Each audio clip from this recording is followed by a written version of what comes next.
नमस्कार दोस्तों, आप सभी का स्वागत है। इस संसार में तरह तरह के नाग नागिन पाए जाते हैं। पुराने जमाने से ही लोग 5 फनों वाले शेषनाग के बारे में बताते आए हैं और कुछ लोग तो यहाँ तक भी बताते हैं कि उन्होंने शेषनाग के दर्शन भी किए हैं। हमारे हिंदू धर्म में भी ऐसे विशालकाय नागों का जिक्र मिलता है जो जिंदा आदमी को निगल जाए। आज की हमारी कहानी एक ऐसे ही आदमी पर आधारित है जो एक विशालकाय नाग को देखने का दावा करता है।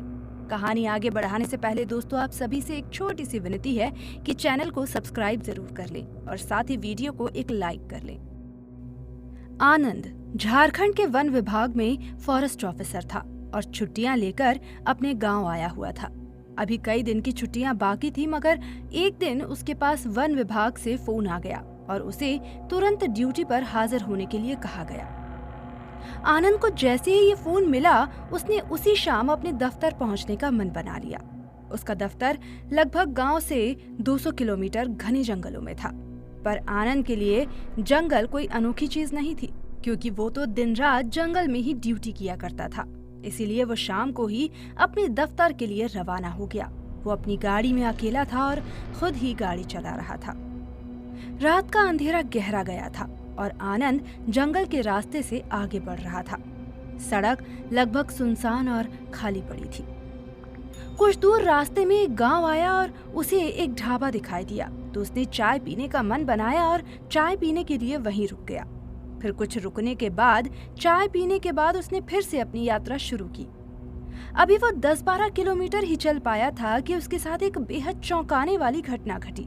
गाड़ी की हेडलाइट की रोशनी में उसने देखा कि कुछ दूर सड़क के बीचों बीच एक विशाल पाइप जैसी कोई चीज पड़ी थी। वो काले मोटे पाइप जैसी चीज इतनी लंबी थी कि सड़क के दोनों ओर फैली हुई थी और घनी झाड़ियों तक पहुंची हुई थी। उसकी मोटाई इतनी ज्यादा थी कि ब्रेकर को भी पीछे छोड़ दिया था। उस पर से सीधे सीधे गाड़ी उतारकर ले जाना लगभग असंभव था। इसीलिए आनंद ने गाड़ी रोकी और फिर गाड़ी से उतरकर देखा तो आश्चर्य में पड़ गया। आखिर इतनी रात को जंगल में इतनी मोटी पाइप बिछाने का कौन सा काम चल रहा है? अभी वो ये सोच ही रहा था कि तभी उसे गाड़ियों में कुछ हलचल दिखाई दी और वो पाइप जैसी चीज धीरे धीरे झाड़ियों की तरफ सरकने लगी। ये देखकर आनंद को लगा कि उधर झाड़ियों में जरूर कुछ लोग होंगे जो पाइप को खींच रहे हैं। मगर कुछ ही देर बाद ये उसका भ्रम मिट गया, क्योंकि झाड़ियों में से किसी जानवर की अजीब सी भयानक आवाज सुनाई दे रही थी। आनंद बरसों से जंगल में घूम रहा था। पहले तो ऐसा नजारा उसने कभी नहीं देखा था, इसीलिए वो थोड़ा डर गया और फिर वापस अपनी गाड़ी की तरफ बढ़ने लगा। मगर इससे पहले ही उसे लगा कि उसके ठीक सर के ऊपर कुछ है। उसने ऊपर देखा तो उसके पैरों तले जमीन खिसक गई। उसने देखा कि एक विशालकाय नाग फन उठाए जोर जोर से फुफकार रहा था और उसका मुंह इतना बड़ा था कि उसे पल भर में निगल जाए। ये देखकर तो आनंद कांपने लगा और उसके शरीर से पसीना छूटने लगा।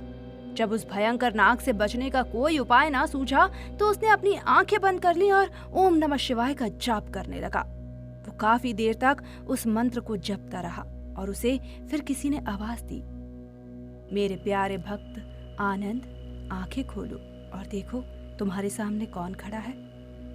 ये आवाज सुनकर आनंद में कुछ आनंद जागा और फिर उसने डरते डरते आंखें खोली तो चौंक गया। अब वो वहां भयंकर नाग नहीं बल्कि उसके सामने साक्षात महादेव खड़े थे। महादेव उस भयंकर नाग से आनंद की रक्षा करने के लिए स्वयं प्रकट हुए थे।